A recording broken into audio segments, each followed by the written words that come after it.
گزر کر دے، بڑا مجرم ہوں میں تیرا الہی، در گزر کر دے۔ اللہم صلی علی محمد وعلی آل محمد کما صلیت علی ابراہیم وعلی آل ابراہیم انک حمید مجید۔ اللہم بارک علی محمد وعلی آل محمد کما بارکت علی ابراہیم وعلی آل ابراہیم انک حمید مجید۔ سبحانک لا علم لنا الا ما علمتنا انک انت العلیم الحکیم۔ سبحانک لا فہم لنا الا ما فہمتنا انک انت الجواد الکریم۔ رب اشرح لی صدری ویسر لی امری، اعوذ باللہ من الشیطان الرجیم، بسم اللہ الرحمن الرحیم۔ والعصر ان الانسان لفی خسر الا الذین آمنوا وعملوا الصالحات وتواصوا بالحق وتواصوا بالصبر۔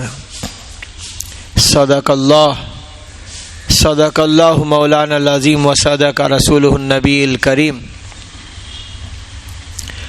ونحن علی ذلک من الشاہدین والشاکرین والحمد للہ رب العالمین۔ محترم عزیز و بزرگوں، اللہ تعالیٰ نے رسول اللہ صلی اللہ علیہ وسلم کے ذریعے سے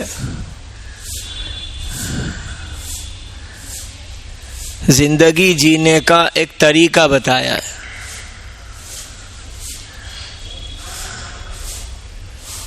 دنیا میں جتنے جاندار ہیں، جتنے بھی جاندار ہیں، انسان ہو یا حیوان ہو، ان تمام جانداروں کے زندگی کا مقصد اور ضرورت میں فرق رکھا ہے۔ انسان یہ بھی جاندار ہے، اس کے علاوہ کے تمام جاندار، مقصد اور ضرورت کا فرق رکھا ہے۔ انبیاء علیہ السلام کو اللہ نے یہی سمجھانے کے لیے بھیجا تھا کہ مقصد اور ضرورت کا فرق سمجھیں۔ ضرورت ہر ایک کے ساتھ ہے، جیسے کہ جانداروں کے لیے مقصد کیا ہے؟ زندہ رہنے کے لیے اپنی غذا حاصل کرنا اور اپنی نسل کو باقی رکھنے کے لیے نسل کی افزائش کرنا، یہ ان کا مقصد زندگی ہے۔ کیا مقصد ہے؟ کہ زندہ رہنے کے لیے غذا حاصل کرنا اور اپنی نسل باقی رکھنے کے لیے نسل کو بڑھانا، یہ مقصد زندگی ہے۔ تمام جاندار انسان کے علاوہ کے، حضرت محمد صلی اللہ علیہ وسلم اور تمام انبیاء علیہ السلام نے یہ سمجھایا کہ یہ جانوروں کا مقصد ہے زندہ رہنے کے لیے غذا حاصل کرنا، جس میں انسان کے لیے کپڑا، دوا، چپل، جوتے، مکان سبھی آ گیا، کیونکہ ضرورت ہے یہ۔ جانوروں کے لیے بھوک پہ کھانا، پیاس پہ پانی، دھوپ ستائے تو سایہ، یہ جانوروں کا مقصد زندگی ہے، زندہ رہنے کے لیے غذا حاصل کرنا اور اپنی نسل بڑھانا، مر جانا۔ اب جو انسان انبیاء علیہ السلام کی تعلیمات، نبی کے دین کو نہ سمجھنے والے، وہ بھی اسی کو مقصد زندگی سمجھتے ہیں۔ بات سمجھ میں آ رہی؟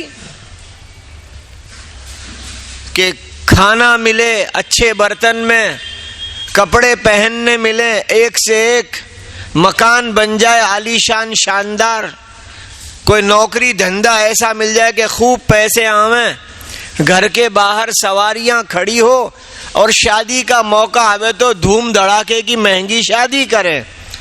اسی کو مقصد زندگی بنایا ہے وہ انسان نے جس نے نبی کریم صلی اللہ علیہ وسلم کی تعلیمات کو سمجھا ہی نہیں۔ وہ جانور پنے کی زندگی جی رہا ہے. کیسی جی رہا ہے؟ جانور پنے کی, کہ جانور صرف غذا حاصل کرنے کے لیے جیتا ہے, نسل بڑھاتا ہے. لوگ ایسے ہی جی رہے ہیں. تو جتنی ضرورت ہے, جو جانوروں کا مقصد ہے وہ ہماری ضرورت ہے. اچھی طرح سننا, جانوروں کا جو مقصد ہے وہ ہماری ضرورت ہے. کیا ضرورت ہے؟ کھانا پینا, کپڑے, دوا, چپل, مکان, سواری, نکاح اور دوسری ضرورتیں ہیں. یہ سب ضرورتیں پورا کرنے کے لیے اسلام میں منع نہیں ہے. لیکن کہا کیا گیا ہے, جب تم کوئی ضرورت پوری کرو تو اس کا دین معلوم کرو, اس کا دین پورا کرو. اس کے آگے کوئی جواب نہیں ہے دوسرا. لیکن لوگ اس کو سمجھ نہیں رہے. جانور کو دیکھا کہ جب بھوک لگتی ہے کھا لیتا ہے. کیسے کھاتا ہے بھئی؟ اپنا کا بھی کھا لیتا ہے, پرائے کا بھی کھا لیتا ہے. کوئی لے کے جا رہا ہے تو اس کا بھی منہ مار کے کھا لیتا ہے. کہیں کوئی لے کر بیٹھا ہے تو اس کا بھی جھپاٹا مار دیتا ہے. ان کو دیکھا کہ یہ بھی تو کھانے کی ضرورت پوری کرتے ہیں, تو یہ بھی سمجھتا ہے کہ جب کھانا ضرورت ہے تو کیسے پوری کرو بھئی, کیسے بھی ہو جائے. جھوٹ سے, لوٹ سے, رشوت سے, دھوکے سے, سود سے, حرام سے, دل دکھا کر کے, دھوکے بازی, دھوکہ دڑی, فریب کر کے. یہ تو جانور پنا ہے, کیسے بھی پوری کر لو. رسول کریم صلی اللہ علیہ وسلم نے انسان کی تمام ضرورتیں پوری کرنے کی اجازت دی, اس کا دین سکھایا. اور وہ دین سیکھے گا تو دین پر چلے گا. بغیر سیکھے کے کوئی چیز ہوتی نہیں. کوئی بھی چیز سیکھنے پہ صحیح ہوتی ہے. تو کھانے کا دین, کپڑے کا دین, کمانے کا دین, دیکھنے کا دین, بولنے کا, سننے کا دین, نسل کے بڑھانے کا دین, کیونکہ سب ضرورت ہے. تو انبیاء علیہ السلام نے اس ضرورت کا دین سکھایا ہے. بات سمجھ میں آ رہی ہے؟ جماعتوں میں کیوں نکالتے ہیں؟ روزانہ محلے میں محنت کیوں کرتے ہیں؟ کسی آدمی کو جماعت میں نکال کر دینداری کی بات سنا کر اس کو دنیا کے کاموں سے الگ کرنے کو نہیں کہا جا رہا ہے. یوں کہا جا رہا ہے تم کمانا چاہتے ہو, کماؤ, کمانے کا دین سیکھو. تم کھانا چاہتے ہو, کھاؤ, کھانے کا دین سیکھو. کپڑا پہننا چاہتے ہو, کپڑے پہننے کا دین سیکھو. ورنہ تو جانور پنے کی زندگی ہے, جب مرضی آئی جیسی آئی. بھائی سمجھ رہے سب لوگ؟ ہاں, اس سے پہلے میں نے کہا تھا دین بہت سارے حصوں سے مل کے بنا ہے. ہر موقع کا دین اس کو ملاتے ملاتے پورا دین بنتا ہے. صبح ہوئی تو صبح کا دین, شام آئی تو شام کا دین, گھر سے نکلے تو نکلنے کا دین, گھر میں آئے تو داخل ہونے کا دین, کپڑے پہننے کا دین, اتارنے کا دین, کھانے کا دین, ضرورت کے لیے جانا ہے استنجا, بیت الخلا, تو اس کا بھی دین. ورنہ جانور اپنے طور پر سب پورا کر رہے ہیں. اور کیا کہیں, کیا فرق پڑے گا؟ تو دین سکھایا ہے, جس میں ایک ہے نکاح. کیا ہے؟ نکاح. یہ دین کا بڑا حصہ ہے نکاح. میرے کو بھی سمجھنے کی ضرورت ہے اور آپ کو بھی سمجھنے کی ضرورت ہے کہ نکاح کا جو دین سکھایا ہے وہ نسل کے بڑھانے کے, جانور پنے کی ترتیب سے نکالنے کے لیے سکھایا ہے کہ جانور بھی نسل بڑھاتے ہیں, تم نکاح کرو. اس طریقے سے آپ کے نسل کو بڑھانے کا دین سکھایا ہے. اب ہم نے نکاح کو خالی کیا سمجھا ہے؟ نا سمجھ کی بات کر رہا ہوں. ہم سے مراد آپ لوگ سمجھدار ہیں یا جو بھی سمجھدار ہیں, لیکن نا سمجھ لوگوں نے کیا سمجھا کہ ہاں بھائی ہم مسلمان ہیں تو بھائی دولہے کو دلہن کو بلا لو اور قاضی صاحب کو بلا لو اور ایک نکاح کی مجلس قائم کر لو. چلو بھائی نکاح ہو گیا. رسول اللہ صلی اللہ علیہ وسلم نے فرمایا جوانوں سے، یا معاشر الشباب، اے جوانوں نکاح کرو. کیا کرو؟ پیارے نبی کہہ رہے ہیں اے جوانوں، یا معاشر الشباب، اے جوانوں نکاح کرو. اس سے تمہاری نگاہیں جھکنے لگے گی اور تمہاری شرمگاہوں کی حفاظت ہوگی. تو پتہ چلا نکاح کرنے کی نیت ہی یہ ہے، نکاح کرنے کا مقصد ہی یہ ہے کہ نکاح بالغ ہونے کے ساتھ کر دو. بالغ ہوا تو نکاح کر دو، کیونکہ بھوک لگی تو کھانا چاہیے، پیاس لگی تو پانی چاہیے، نیند کا تقاضا ہے تو آرام چاہیے، دھوپ چٹکے لگا دیے تو سایہ چاہیے. ہاں یا نہ؟ تو یہ بالغ ہو گیا، اب اس کو نکاح کی ضرورت ہے، نکاح کر دو. کیونکہ جب بھوک لگے گی، ایسی بھوک لگی شدت کی کہ کھانا نہیں ملا، تو پھر یہ اپنے پاس نہیں تو بھیک مانگ کے کھائے گا، لوٹ کے، چوری کر کے، کچھ بھی کر کے کھائے گا، کیونکہ بھوک پوری کرنی ہے. پیاس لگی تو ٹھنڈا پانی نہیں تو گرم پانی، صاف نہیں تو گندے پانی بھی لوگ پی جاتے ہیں، پیاس بجھانے کی ہے. ایسے ہی نکاح، تو وہ نکاح جو پیارے نبی نے سکھایا وہ ایسا نہیں سکھایا کہ بھوک لگی تو جانور پنے کی طرح کھا لو، پیاس لگی تو جانور پنے کی طرح پیاس بجھا دو. نہ، پیارے آقا نے کہا نکاح کرو اس لیے کہ تمہاری نگاہ جھکے، شرمگاہوں کی حفاظت ہو. اس لیے لکھا ہے جس کا مفہوم اور خلاصہ ہے، نکاح کرو گے تو خوب برکتیں آئے گی. یہ کرے گا تو کیا؟ غیر محرم سے نگاہیں جھکتی ہو جاویں، شرمگاہ غلط جگہ شہوت پوری کرنے سے رکتی ہو جاویں، تو پھر اس کے وہاں برکتیں ہی برکتیں. اللہ کرے بات سمجھ میں آ جائے، اللہ کرے بات سمجھ میں آ جائے. اہتمام سے کہا نکاح کرو. بعض لوگ دعوت کی محنت کو کم سمجھتے، تو وہ کیا سمجھتے ہیں کہ یہ تو محنت ایسی ہے گھر بار سب چھڑوا دیا جاتا ہے. کہ نہیں، گھر بار نہیں چھڑوایا جاتا، اس کو جماعت میں لے جا کے گھر میں رہنے کا دین سکھایا جاتا ہے، اس کو جماعت میں لے جا کے نوکری دھندے کا دین سکھایا جاتا ہے. وہ جانے والا نہیں سیکھ کے آتا، وہ اس کی بھول ہے. مقصد تو یہ ہے جو میں بتا رہا ہوں. اس کو جماعت میں لے جا کے ماں باپ کے ادب کا دین سکھایا جاتا ہے، بیوی سے حسن سلوک کا دین سکھایا جاتا ہے کہ دیکھو بھائی چلو وہاں تمہیں سکھا دیں گے. سمجھ میں آ رہی بات؟ لے جا کر کے چھڑاتے نہیں، بلکہ کیسے رہنا وہ سکھا کے لاتے ہیں کہ دیکھ بھائی اب ایسے رہنے کا ہے.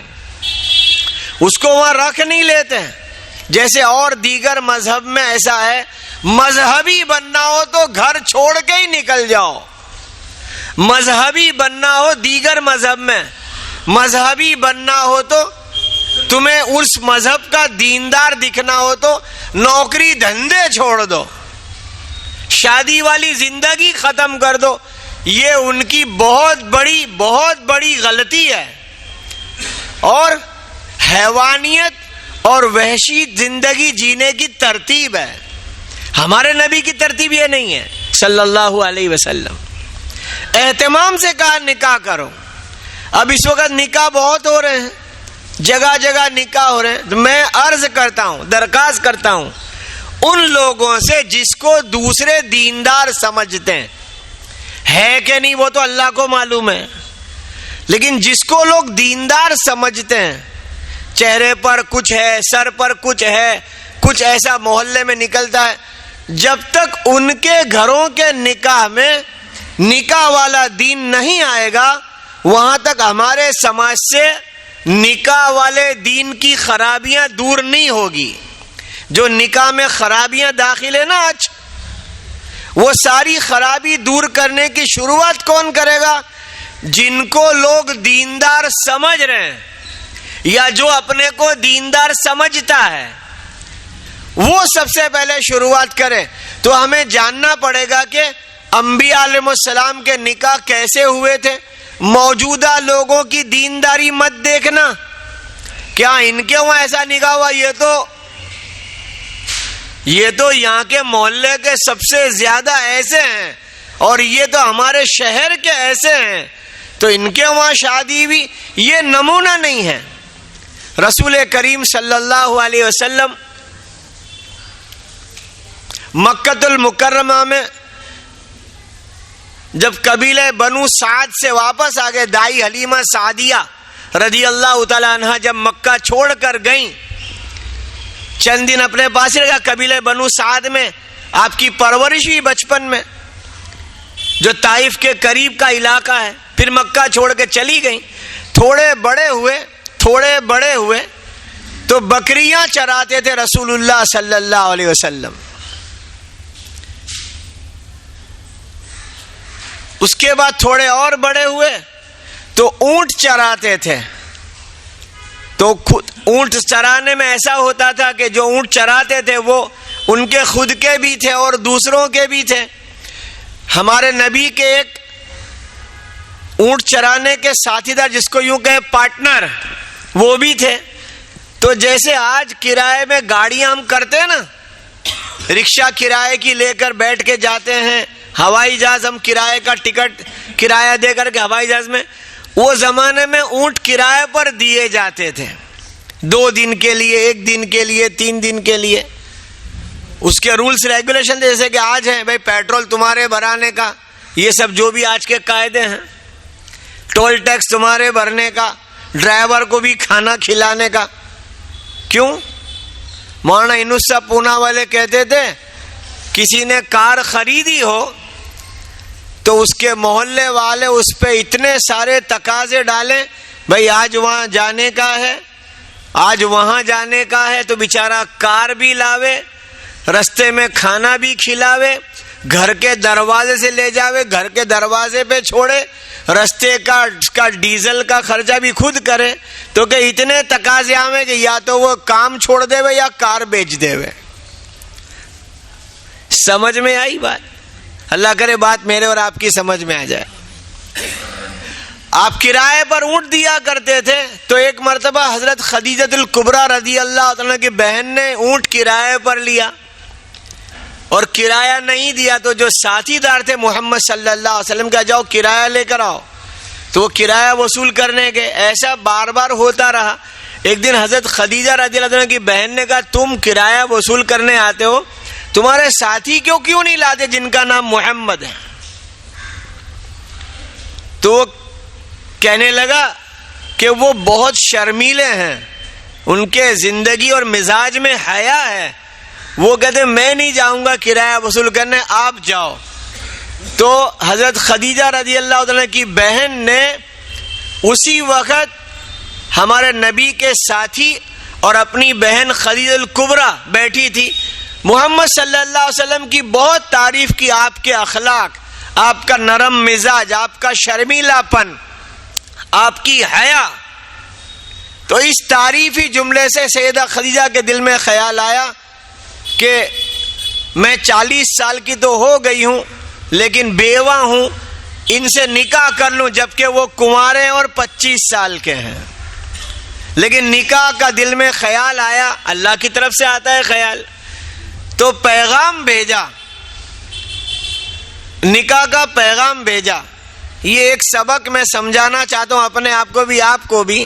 آج کل جو ہمارے وہاں غلط چیز چلے نا، اپنے تو لڑکی والے اپنے سی بات نہ بھیجا وائے، یہ دریا پوری جملہ ہے، میں دریا پور کا ہوں. سمجھ میں آ رہی بات؟ اپنے بات نہیں بھیجنے کی، بات کون بھیجے گا؟ یہ پتہ نہیں کہاں سے اٹھا لائے. ایسی کوئی بات ہی نہیں ہے کہ لڑکے کے لڑکی والے. بھئی بات بھیجنے میں کیا بات ہے، ہاں ہوگا نہ ہوگا، لیکن ہم نے رسم پکڑ لی ہے. میں نیت کرتا، آپ نیت کرو، رسموں سے نکل جائیں گے انشاءاللہ. رسم جب تک دیندار لوگ نہیں چھوڑیں گے معاشرے سے رسم نہیں نکلے گی. کتنے ہی بیان ہو جاوے, کتنے ہی بیان ہو جاوے. جو دیندار ہے, اگر تم اپنے کو دیندار سمجھتے ہو, میں اپنے آپ کو سمجھتا ہوں, یوں نہیں کہ میں تو کہاں دیندار ہوں, یہ بول کے رسم نہیں کرنے کا. لوگ سمجھ رہے ہیں ہم کو دیندار کیونکہ حلیہ بنایا ہے. اللہ کرے بات سمجھ میں آ جائے. پیارے آقا نے کہا مجھے تو نکاح کا پیغام دیتے ہوئے ڈر لگتا ہے, تو بہت مالدار گھر کے لوگ ہیں. پیغام آیا کہ تو بہت مالدار گھر کے لوگ ہیں. یہ بات جواب میں کہلا دی کہ ان کے ابا تو بہت مالدار ہیں, کیونکہ مکہ کے بڑے تاجر تھے, تجارت تھی بڑی. پھر حضرت خدیجہ رضی اللہ عنہ ترتیب بتائی کہ آپ اس طریقے سے اپنے چاچا وغیرہ کو لے کر آنا, ایسا موقع ہوگا. اور ان کے والد صاحب کو سیدہ خدیجہ رضی اللہ عنہ نے کسی وجہ سے کچھ نشہ زیادہ ہو گیا, اور نشہ زیادہ ہو گیا والد صاحب کا, اور کہا یہ عبد المطلب کے پوتے عبداللہ کے بیٹے محمد آئے ہیں اپنے گھر کے لوگوں سے, میرا نکاح آپ ان سے کر دو. تو اس زمانے میں ترتیب تھی, جب کسی کی بیٹی کا نکاح ہوتا تو خلق نام کا ایک عطر تھا, وہ لگایا جاتا اور نیا جوڑا پہنایا جاتا. کس کو؟ لڑکی کے باپ کو. کس کو؟ آج تو لڑکی کا باپ کہ اب میری چھوکری جانے والے میرے کیا اچھے کپڑے پہننے کے, تو کوئی مرنے جا رہی ہے کہ قبرستان جا رہی ہے کیا ہے, اس کو بھی عجیب چیز چلا دی ہے لوگوں نے. ہاں نا, کہ آج اپنی چھوکری کی ودائی گیری اپنے کہاں اچھے کپڑے پہننے کے, میلا کچیلا. ارے بھائی اس کا بھی دین سیکھو, اللہ کرے بات سمجھ میں آ جائے. تو جب صبح ہوش آیا تو کہنے لگے یہ نیا جوڑا خدیجہ میرا کیوں, اور یہ خلق خوشبو آ رہی ہے کہ رات آپ نے میرا نکاح کر دیا محمد صلی اللہ علیہ وسلم سے. اس وقت تو وہ نبی بنائے نہیں گئے تھے, 25 سال کی عمر شریف تھی کہ وہ عبداللہ کے بیٹے کے وہ یتیم. ایسا ان کے والد صاحب نے کہا کہ دیکھو اب آپ ایسا کوئی کام مت کرنا, ورنہ لوگ کیا سمجھیں گے, ان نے نشہ کر لیا ہوگا رات کو تو عزت تمہاری جائے گی. اب ہو گیا نکاح, ایک آسان طریقہ تھا, یعنی پیغام بھیجا اور آسانی سے نکاح ہو گیا. پیارے نبی کے چچا بھی آئے تھے, اور ان کے چچا نے عمرو بن اسد, انہوں نے نکاح پڑھا دیا تھا. نکاح ہو گیا سیدھے سادے انداز میں. یہ سمجھنے کی بات ہے کہ پیغام لڑکی والے بھی بھیج سکتے ہیں, قبول ہو نہ ہو کی بات الگ. ایک نکاح لکھا ہے صحابی کا, حضرت ربیعہ اسلمی رضی اللہ تعالیٰ عنہ, جو اسلمی قبیلے کے تھے. حضور صلی اللہ علیہ وسلم نے پوچھا ربیعہ تمہارا نکاح ہوا؟ تو کیا عرض کی, یا رسول اللہ آپ کے ساتھ رہتا ہوں, نکاح کر کے آپ کو چھوڑنے کا ارادہ نہیں ہے, اور پاس کچھ ہے بھی نہیں کہ بیوی کو دے سکوں. دو باتیں رکھی. جواب ہمارے نبی کو پسند نہیں آیا. پھر کچھ دن بعد ربیعہ نکاح ہوا کہ حضور آپ کو چھوڑ کے اس میں لگ جاؤں یہ مجھے پسند نہیں ہے, اور بیوی کو دینے کے لیے کچھ نہیں ہے. سمجھ میں آتی دینے کے لیے, اللہ کرے بات سبھی کی سمجھ میں آ جائے. تیسری مرتبہ پوچھا تو طے نیت کر کے بیٹے اب پوچھیں گے تو ہاں ہی بول دوں گا. کچھ دن بعد پوچھا ربیعہ نکاح ہوا کہ حضور اگر آپ کہتے تو کر لوں. ایک قبیلے کا نام بتایا, جاؤ وہ قبیلے پہ جاؤ اور کہنا محمد صلی اللہ علیہ وسلم نے بھیجا ہے آپ کے گھر کی فلانی کے ساتھ میرا نکاح کر دو. بہت خوشی خوشی گئے بارات لے کے. ارے بولو نا, تو دولہا اکیلا بھی جا سکتا ہے, بھگانے والی ترتیب نہیں بتا رہا, الٹا مت سوچنا کہ ایسے بھی دولہا اکیلا جا کے نکاح کر کے آ سکتا ہے, یہ بھی دین ہے. لیکن ہم نے کیا سمجھا, بے اکلا ہی چلا گیا تو اس میں کیا ہوا, یعنی کوئی غلط طریقہ نہ ہوا. ربیعہ اسلمی رضی اللہ عنہ اکیلے ہی گئے اور خوشی خوشی گئے. واپس آئے تو چہرہ اترا ہوا تھا. حضور صلی اللہ علیہ وسلم نے پوچھا ربیعہ کیا ہے, اترا ہوا چہرہ کیوں ہے؟ کہ حضور وہاں پر میں گیا, آپ کا نام لیا تو بڑا اکرام کیا, بڑے عزت سے بٹھایا, نکاح بھی کر دیا. کہ تو اترا ہوا چہرہ لے کے کیوں آیا؟ کہ مہر کے پیسے نہیں ہے, مہر میں کیا دوں گا, اس لیے اداس. اس لیے مہر کا دین بھی مجھے اور آپ کو سیکھنا چاہیے کہ مہر کتنی دینی چاہیے. ابھی نکاح کا ماحول بنا ہوا ہے تو مسائل کی کتاب میں لکھا ہے مہر فاطمی جو کبھی ہم سنتے ہیں تو 1 کلو 530 گرام اور 900 ملی گرام یہ مہر فاطمی ہے وزن کے اعتبار سے. 1 کلو 530 گرام اور 900 ملی گرام چاندی. کیا؟ اب کوئی نے یوں کہہ دیا نکاح میں قاضی صاحب نے مہر فاطمی پر نکاح قبول ہے. دولہے نے کہا جی ہاں نکاح قبول ہے, صرف مہر فاطمی کہا اور اسی دن اگر ادا کر دی تو اس دن چاندی کی جو قیمت تھی وہ دے دینے کی, لیکن 5 سال بعد نیت آئی تو اس دن چاندی کی جو قیمت ہوگی. نہیں سمجھے بات؟ اللہ کرے کہ بات سمجھ میں آ جائے, کیونکہ مہر فاطمی کہہ کے نکاح ہوا ہے, کوئی قیمت طے نہیں ہوئی. تو جو مہر فاطمی, ارے سمجھ میں آ رہی ہے, اور کم سے کم مہر کتنی ہو 30 گرام اور 18 ملی گرام چاندی. اب اس کا جو بھاؤ چلتا ہو, اب کوئی کہے 5,000 میں تو نکاح نہیں ہوگا, ابھی 4 دن پہلے ایک نے کہا مطلب کیوں تم بولتے ہو 5,000 میں نکاح نہیں ہوگا؟ ہم کو جو رہبری ملی ہے وہ اس طریقے سے نکاح کریں گے. 30 گرام 18 ملی گرام چاندی کی جو قیمت ہے کم سے کم اتنی مہر ہوگی جب چاندی کی جو قیمت ہو جائے. سمجھ میں آ رہی بات؟ حضرت عمر رضی اللہ عنہ ممبر پہ تشریف فرما ہوا جبکہ خلیفۃ المسلمین بنے اور مجمع میں اعلان کر دیا کہ جتنی مہر حضور صلی اللہ علیہ وسلم نے اپنی بیٹیوں کو دی ہے اگر اس سے زیادہ کوئی مہر بڑھائے گا تو زیادہ کی رقم بیت المال میں جمع کر دوں گا.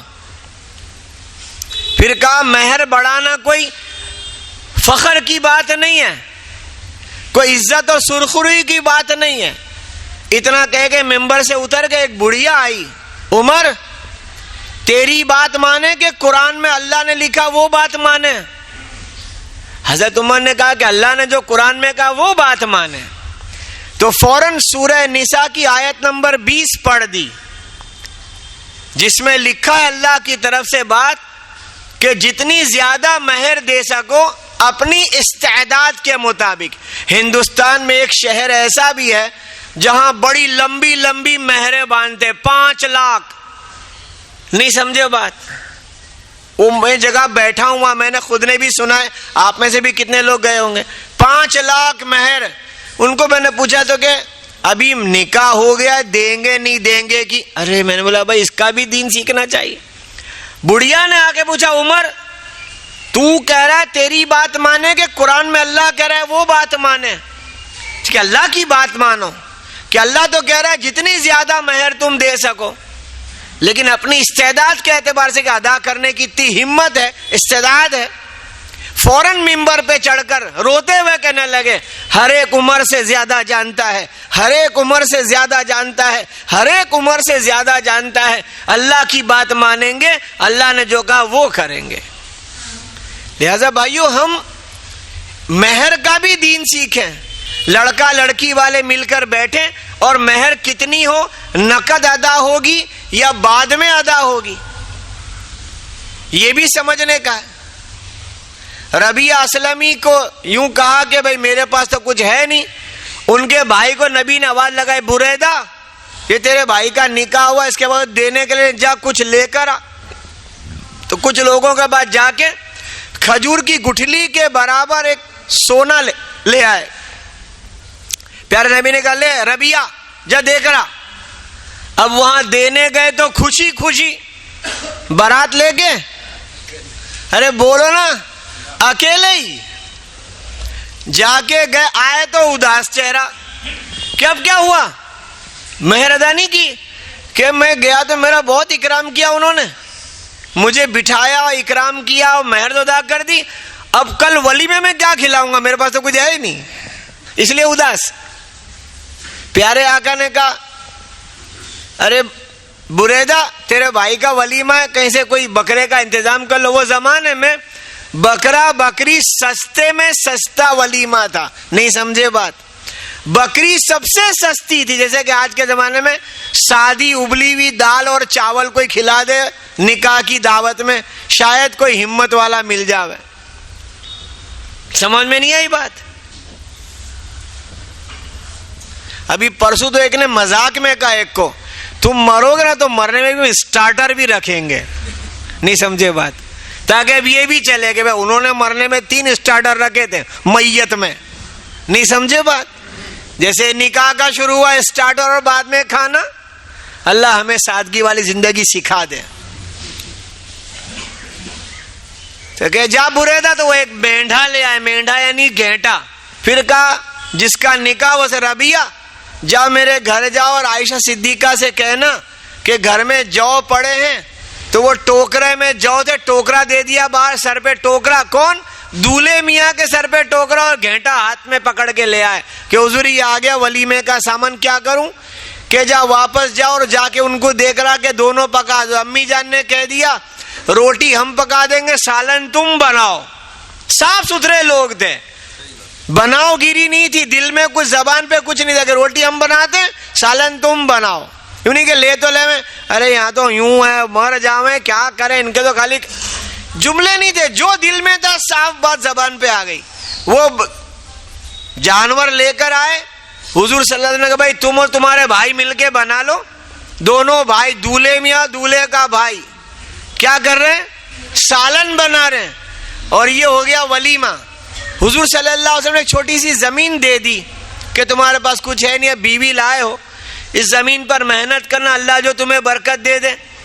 پڑوس میں ابو بکر صدیق رضی اللہ عنہ کی زمین تھی. کچھ دن کے بعد ایک درخت کے بارے میں جھگڑا ہو گیا کہ یہ میری زمین کا ہے تمہاری زمین کا ہے. اور ابو بکر صدیق رضی اللہ عنہ کچھ سخت الفاظ کہہ دیے ربیعہ اسلمی رضی اللہ تعالیٰ عنہ کو, اور یہ چپ رہے, کچھ نہیں کہا.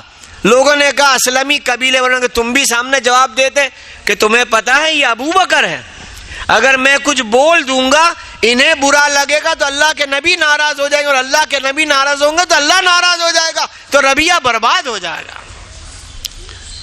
کتنی صحابہ کی عظمت اور عزت اور بڑے درجے والوں کا وقار, اس کا درجہ باقی رکھے, بڑے درجے کے ہیں.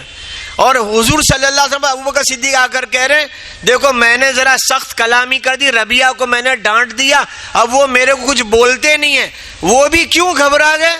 اگر وہ مجھے سامنے نہیں بولے گا تو قیامت میں اس کا جواب دینا پڑے گا, یہ بڑوں کی بڑی بات ہے. فوراً بلایا ربیعہ اسلمی رضی اللہ تعالیٰ عنہ کو کہ آ کر عرض کی یا رسول اللہ میں نے ان کو کچھ نہیں کہا, پیارے نبی نے اس بات کو پسند کیا, آپ نے اچھا کیا کہ ابو بکر کچھ نہیں کہا. اس سے کیا سبق ملا؟ بڑے اگر ہمیں کبھی کچھ بول بھی دے, چاہے کہ زیادتی کر دی, تو چھوٹوں کو چاہیے ان کے سامنے کوئی جواب نہ دے. میں اللہ کرے ادب مجھے اور آپ کو نصیب ہو جاوے. پھر ربیعہ اسلمی رونے لگے. نبی نے کہا کہ تم نے اچھا کیا, تو رو کے کیا کہہ رہے ہیں حضور جب کچھ نہیں تھا تو کوئی جھگڑا ہی نہیں تھا, دنیا آئی اور جھگڑا آیا. کیا جملہ استعمال کیا, دنیا آئی اور جھگڑا آیا. نکاح ہوا حضرت سلمان فارسی رضی اللہ تعالیٰ عنہ کا. یہ صحابہ کے نکاح سے ہمیں سمجھنے کا ہے. حضرت سلمان فارسی رضی اللہ عنہ کا نکاح ہوا تو نکاح ہو گیا اور دوست ساتھ ساتھ میں چل رہے تھے. دوست ہوتے نا دولہے کے, تو جیسی گھر آئے کہ اب تم سب جاؤ, یہاں تو دوست چھوڑتے ہی نہیں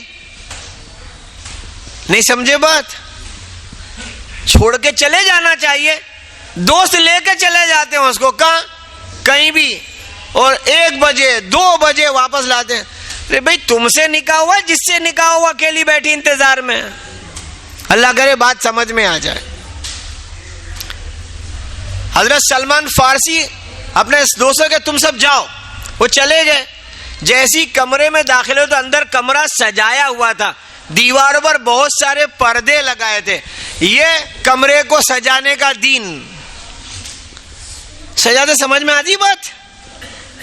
ارے ہاں نہ کچھ بولو, سجاتے ہیں لوگ, تم کو معلوم نہیں ہے؟ ہزاروں روپے لگاتے ہیں, لاکھوں روپے لگاتے ہیں, اس کو سجاتے ہیں. تو صرف پردے کیا گھستے ہی کیا کہا, جو کچھ عورتیں تھیں اندر ارے بھئی یہ دیواروں کو بخار آئی ہے کہ تم نے چادر اڑا دی ان کو؟ کیا کہتے داخل ہوتے ہی؟ ارے ان دیواروں کو بخار ہے کہ تم نے چادریں اڑا دی، نکالو یہ سب۔ تو ساری چادریں نکال دی، صرف دروازے کی چادر رہنے دی، اور اپنی بیوی کے ساتھ شب گزاری پوری ہو گئی۔ صبح باہر دوستوں میں سے کسی نے پوچھا دلہنیاں کیسی رہی ہے، اپنے مفہوم کے جملہ بتا رہا ہوں، دوسرے نے پوچھا تو کیا کہا؟ ربیہ اسلم، حضرت سلمان فارسی رضی اللہ تعالیٰ عنہ نے اپنی تنہائی کی بات اگر کوئی کسی کو سنائے گویا گدھا گدھی رستے پہ ملتے وہ عمل ہوا۔ آج لوگوں کو اس کا دین پتہ نہیں ہے تو دولہے دوستوں کو پوچھتے ہیں، سہیلیاں دلہن کو پوچھتی ہیں۔ اول تو پوچھنا ہی نہیں چاہیے، اور پوچھے تو اس کے بارے میں کچھ بات بولنی ہی نہیں چاہیے۔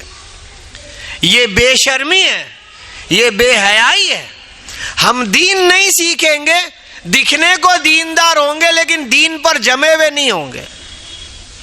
لہذا بھائیو، ایک بڑا خرچ اور بڑا اہتمام اور حرج ہمارے نکاحوں میں جو ہو رہا ہے، ہمارے علماء اکرام دیندار حضرات جو دین کی محنت میں رات دن لگے وہ دل جلاتے ہیں کہ نکاح کا لاکھوں کا خرچہ، کروڑوں کا پیسہ جو خرچہ ہوتا ہے، یہ اگر اس سے بچے گا تو صحیح جگہ لگے گا۔ اللہ مجھے آپ کو نکاح والا دین سیکھ کر اس پر چلنے کی توفیق عطا فرمائے۔